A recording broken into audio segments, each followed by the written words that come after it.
Em nosso programa de hoje, teremos como foco a literatura como forma de arte, fonte de conhecimento e veículo de conscientização em matéria de raça e gênero.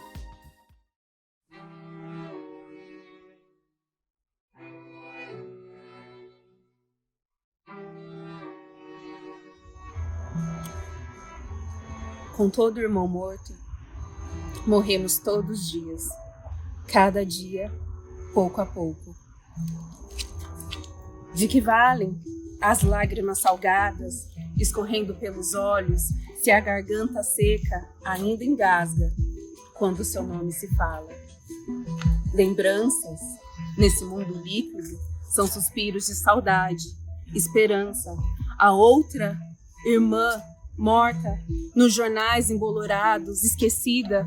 O que nos resta, senão a lágrima viva que deixa essas letras e a minha fala estremecida?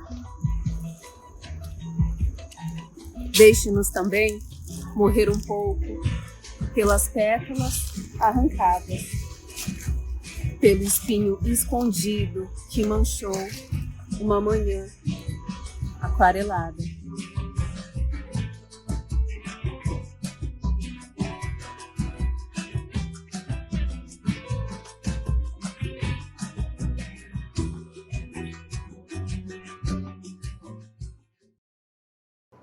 Nossa convidada de hoje nasceu em Campinas, no interior de São Paulo, numa família modesta, chefiada pela mãe, e estudou em escolas públicas dessa cidade. Seu interesse pela escrita se revela bem cedo, ainda aos 15 anos de idade, impulsionada positivamente pela ausência de mulheres negras no panorama literário. Estudiosa, entrou para a PUC de Campinas em 2011, onde se formou em letras, português e inglês, e fez pós-graduação em tecnologia e educação no SENAC. Foi na PUC que teve o seu primeiro contato com o coletivo afro-brasileiro, Núcleo Negro Teresa de Benguela, que discutia identidade, gênero e racismo, e lutava contra a discriminação a que eram submetidos os alunos negros. Em 2011, apresentou no concurso literário seu primeiro conto intitulado A Menina que Acredita em Heróis, em memória do pai, ausente em sua formação e que faleceu devido ao vício em drogas. Foi para ela um divisor de águas em sua vida. Nesse mesmo ano, começou a publicar poesias, contos e crônicas em coletâneas e antologias, com algumas obras premiadas, como Horas Sombrias. Também tem atuado como colunista nos blogs Portal África Educação, Alma Preta Jornalismo e Blogueiras Negras. Em 2019, fez parte do Brooklyn Poetry Slam, em Nova York, e no ano seguinte publicou no Festival Cultivarte alguns poemas inéditos. E recentemente lançou seu primeiro livro, Flores Roxas, que aborda questões de identidade e autoestima, além dos problemas de raça e gênero que afetam as mulheres negras. Vamos conversar com a professora, designer, modelo e pesquisadora Viviane de Paula. Em primeiro lugar, eu quero dizer que quero dar os parabéns para você pelo sucesso que você tem obtido na literatura em relativamente pouco tempo, né? De 2015 até agora, foram várias obras publicadas e alguns prêmios importantes. Seja bem-vinda ao nosso programa. Muito obrigada, Medeiros. Muito obrigada pelo convite. É um prazer estar aqui nessa conversa com você. Viane, você nasceu em Campinas, numa família chefiada por sua mãe, com o pai ausente. Como descrever a sua infância?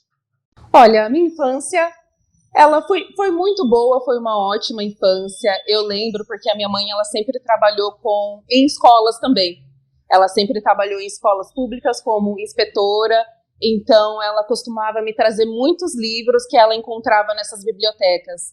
E ela comenta para mim, trazendo essas memórias dela, que muitas dessas bibliotecas estavam em estado deplorável, abandonadas, empoeiradas, e ela entrava nesses ambientes e coletava alguns livros que ela trazia para mim. Foi aí que começou a minha paixão pela língua inglesa e por línguas em gerais, porque ela me trazia muitos livros sobre língua inglesa. E foi a partir daí que eu comecei a ter um contato mais forte com a literatura, como uma leitora desses livros que minha mãe encontrava nessas bibliotecas abandonadas em escolas públicas e trazia a mim. E foi um local, uma infância de muito afeto, de muita admiração. Minha mãe sempre me influenciou muito a buscar pelos meus sonhos, a estudar, mas de um outro lado eu não tive um pai presente na minha educação. essa figura paterna de um homem negro ficou faltando na minha infância. Eu não consigo lembrar de muitos momentos que eu tive essa imagem dele na minha infância. Então, para mim, a minha mãe, a minha avó foram todos os exemplos possíveis, tanto da figura paterna como da figura materna. Você se lembra de algum desses primeiros livros que você leu? Um dos primeiros livros que eu li foi sobre língua inglesa.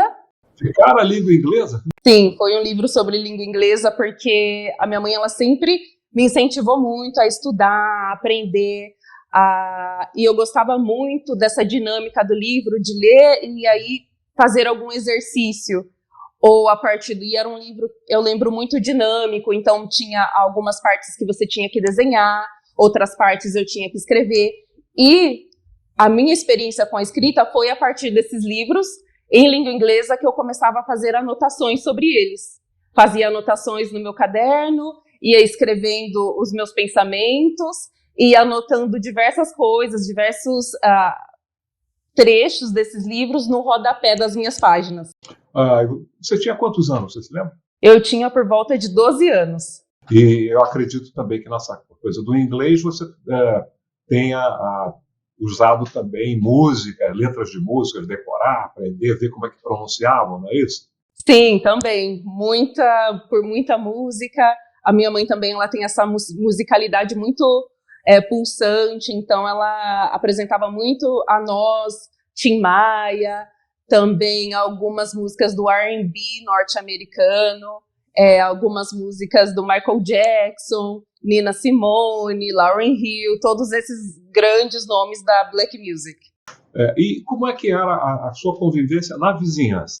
Olha, na minha vizinhança eu lembro que eu estudava nesse bairro, que é o São Bernardo, é um bairro que eu não nasci nesse bairro, mas eu passei a maior parte da minha infância e na adolescência eu passei nesse bairro. E Campinas é uma cidade do interior de São Paulo e foi a última cidade a abolir a escravidão no Brasil. Então, estar em um bairro no São Bernardo, onde a maioria da população é negra, foi muito bom para mim, porque eu tive como exemplo, sempre vendo mulheres de trança, mulheres com o cabelo afro, a própria questão do afeto, de se trançar um cabelo na rua, por exemplo, e também a musicalidade a partir do samba, que tinha muito no São Bernardo, o pagode também, toda essa musicalidade, e pessoas pretas reunidas e celebrando a arte. Isso também foi muito importante nesse ambiente que eu conheci, que foi o meu ambiente escolar no São Bernardo. Você percebia hoje, com a sua visão de hoje, você percebia a existência ou percebe hoje para aquela época, a existência de uma consciência racial entre essa sua vizinhança, entre esses negros com quem você convivia? Sim, acredito, eu percebia, e também continuo percebendo que essas pessoas não mudaram. E nesse bairro onde eu estudei, eu notava assim, uma grande consciência étnica, racial, cultural, política, muitas formas de se movimentar a cultura negra também no São Bernardo. Então, foi muito enriquecedor para minha infância e adolescência ter estudado o ensino médio e o fundamental naquela área. E nas escolas, a sua relação com os colegas, com professores, o racismo já aparecia? Sim, já aparecia. Aparecia porque eu sempre tive o cabelo afro e eu sempre usei o meu cabelo dessa forma. Até quando eu era mais nova, meu cabelo era muito grande, ele era muito mais volumoso. Então, na escola, por exemplo, no ensino fundamental, já na 6ª série, a minha mãe foi chamada à escola por conta do meu cabelo, porque a professora dizia que o meu cabelo estava atrapalhando o meu aprendizado e o aprendizado dos outros. Por exemplo, a gente ia a algum passeio e durante o caminho a professora chamava a minha atenção porque o vento batia muito forte no meu cabelo e fazia um movimento que ela se incomodava. Então ela falava: Viviane, sai da janela, não fica na janela por causa do seu cabelo, olha o cabelo, tira o cabelo da testa. Então foram muitos, tive que lidar com muitos comentários desse tipo. Tem uma outra coisa também que eu percebia muito, que era aquela listinha tóxica dos mais feios e dos mais bonitos da sala. Eu nunca ficava entre os mais bonitos da sala, e isso de alguma forma corroborou para que a minha autoestima ela diminuísse durante essa fase. Não me lembro de mesmo estar nesse ambiente com pessoas negras, a minha autoestima ainda não era tão boa. Mas você resistiu, você não alisou o cabelo. Então, teve uma fase que eu alisei o cabelo, sim, que eu ficava horas no salão de beleza, alisando o cabelo, usando produtos químicos, que começaram a me causar o início de uma alopécia, na verdade, por conta dos produtos químicos, queimavam o meu couro cabeludo, e também a quebra química, porque eram muitos produtos, e eu tenho alguns problemas respiratórios, então o formol que eu utilizava, ele atrapalhava, causava problemas respiratórios. Então, eu tive uma fase, assim, de transição capilar. Não foi a todo momento que eu tive esse empoderamento feminino, negro, de usar o meu cabelo afro em todos os ambientes. E isso mostra como é que o racismo nos atinge. Eu falo que o problema, talvez a consequência mais séria do racismo, é sobre a nossa autoestima, né? Porque faz que a gente se considere inferior, e quem se considera inferior, na prática, é inferior. Vai se comportar como inferior. Né? Mas, aos 15 anos, você escreve o seu primeiro poema que você escreve, aos 15 anos de idade? Na verdade, a minha escrita começou aos 15 anos. Eu já comecei a escrever alguns poemas no canto das páginas, na escola também, nas aulas de literatura, de artes. Eu procurava sempre fazer anotações, escrever no meio da aula. Então, foi quando eu iniciei a minha escrita aos 15 anos. E parte dessa escrita eu levei para o livro Flores Roxas. Claro, eu fiz algumas adaptações, reescrevi, voltei aquele poema algumas 10 vezes, mas o livro traz escritos meus desde os meus 15 anos, quando eu comecei a escrever. E você se lembra de um texto daquela época? Foi o poema chamado Escreve Vida. E nesse poema eu falo sobre a escrevivência que a Conceição Evaristo trouxe, falo sobre essa memória que nós, mulheres negras, homens negros, nós temos de escrever, viver e ver. O que numa aglutinação formou essa palavra escrevivendo, que a Conceição Evaristo emprega nas obras dela e também em algumas pesquisas. Então, foi esse poema Escreve Vida, foi o primeiro que eu escrevi e voltei nele algumas vezes para editar e aperfeiçoar algumas coisas que eu queria. Conceição Evaristo foi também uma inspiração sua. Né? Muito, muito. Então nós vamos encerrar agora o primeiro bloco, daqui a pouquinho voltamos com o segundo.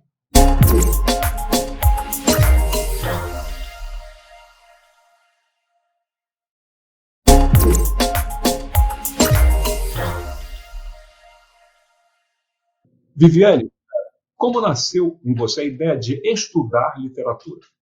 A ideia de estudar literatura nasceu em mim quando eu comecei a fazer a faculdade de letras. E quando eu percebia a escassez de mulheres negras no panorama literário.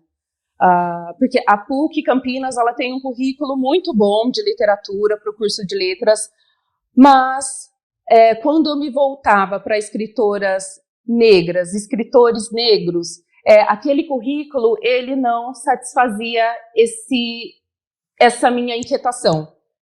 Então, a partir disso, eu pensei, acredito que eu tenha que estudar mais sobre esses escritores, porque a literatura canônica que está nos currículos das faculdades, elas mostram muito essa visão eurocentrada da literatura, mais focada em homens brancos.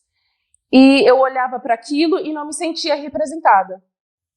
E algumas vezes eu via a presença das pessoas negras, presença de pessoas na condição diaspórica, mas quando eu me voltava para essas personagens, elas estavam só na posição de tema, como mero tema do homem branco ou de uma mulher branca, mas nunca eu via a pessoa negra trazendo a sua própria voz para a literatura, contando as suas próprias histórias, a partir da figura de autor.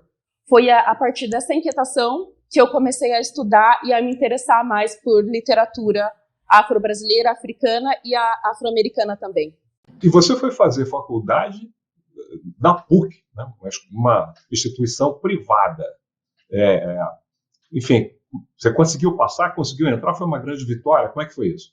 Nossa, foi uma vitória enorme. Eu lembro que no dia eu gritava no meu quarto, a minha mãe acordou assustada, querendo saber o que estava acontecendo. E, na verdade, eu fui bolsista pelo ProUni, na PUC Campinas, e eu me inscrevi para algumas outras faculdades, mas a PUC foi aquela a qual minha nota se encaixou mais no curso de letras. Inicialmente, eu comecei no período matutino. E no período matutino era a elite total. Os alunos iam para a faculdade de Porsche e eu pegava 3 ônibus para estar naquele ambiente. Então, quando eu cheguei, foi um choque enorme, um choque de, por exemplo, o que eu estou fazendo aqui? Será que eu pertenço a esse ambiente de faculdade? E como é que era? Os colegas amenizavam isso ou pioravam?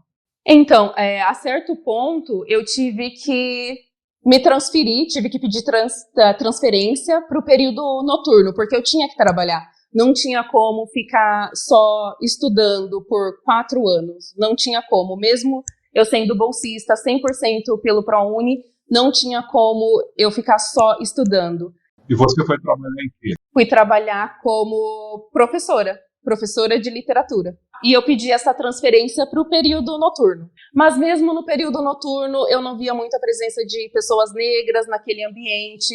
Era um ambiente que eu tinha que ficar em vigília a todo momento, ou como se fosse um bloqueio, construísse um bloqueio, uma fachada para que eu entrasse naquele ambiente e eu conseguisse lidar com todas aquelas condições e ainda assim aprender, passar nas matérias, também pesquisar a literatura afro-brasileira, africana, naquele ambiente.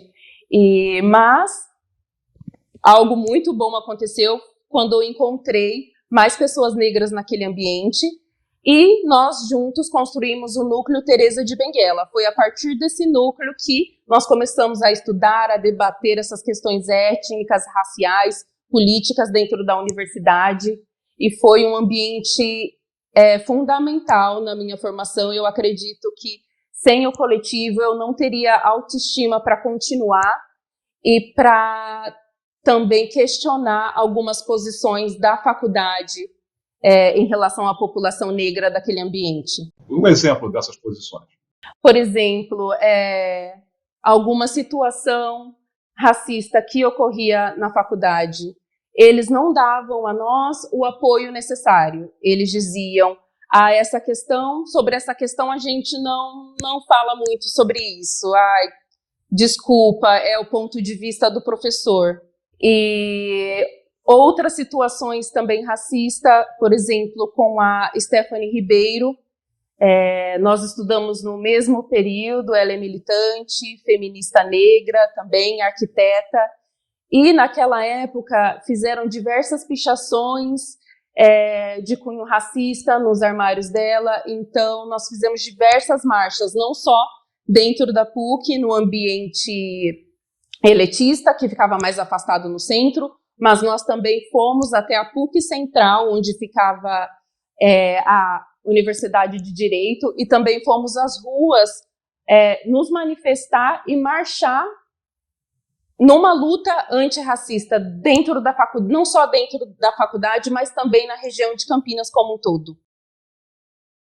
Agora, como é que nasceu A Menina que Acreditava em Heróis?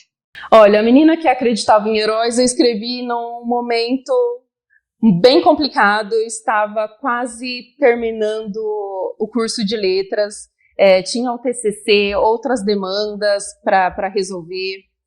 E eu escrevi esse conto ele veio de algum local mesmo na minha alma. Foi como se fosse um insight ou uma memória ou um afeto que eu tinha e tenho ainda pelo meu pai, que faleceu.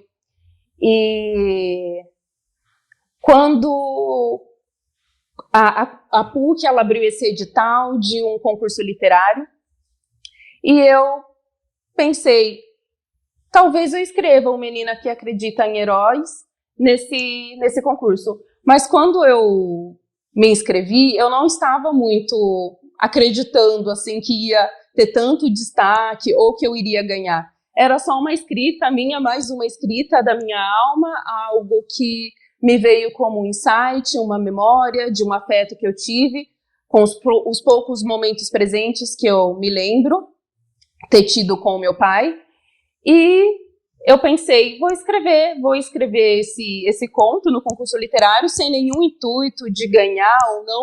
Pensei, vou escrever só por escrever. E aí teve um grande destaque na PUC Campinas, e foi a partir desse momento também que eu pensei, acredito que eu possa dar mais espaço às minhas escritas, o que eu escrevo não é totalmente clichê, porque eu também tinha esse pensamento, será que eu estou escrevendo é muito clichê?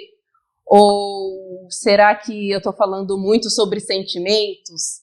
Será que eu não deveria escrever mais sobre as minhas dores, ou sobre a minha luta antirracista, ou sobre o feminismo negro? E esse conto, ele conta a história de 2 personagens negros, eu e o meu pai, mas eu falei sobre os meus sentimentos em relação àquela perda e sobre esse período que nós passamos afastados. E de onde vem a designer, Viviane? A designer vem da minha relação com a arte, porque eu sou uma pessoa que eu gosto muito de desenhar, eu gosto muito de ir a museus, gosto muito de fotografia, e acredito que no design eu consiga usar essas artimanhas que eu possuo, esses dons que eu possuo, que é de desenhar, a questão das cores, de me encantar pelas cores, pela fotografia. E no design, uma situação muito interessante que me ocorreu foi quando eu estava trabalhando para uma determinada empresa, e também no design eu tento buscar mais personagens e fotografias de pessoas negras. Porque, por exemplo, você vê uma campanha publicitária, nessas campanhas publicitárias, a grande maioria são de pessoas brancas em um curso ou em uma campanha publicitária. Mas isso tem mudado, né? Isso tem mudado. Tem aparecido agora mais negros nos anúncios. Né? Essa é uma coisa que eu percebo muito claramente. Melhorou. Não quer dizer que isso tenha sido resolvido, não. Sim, não.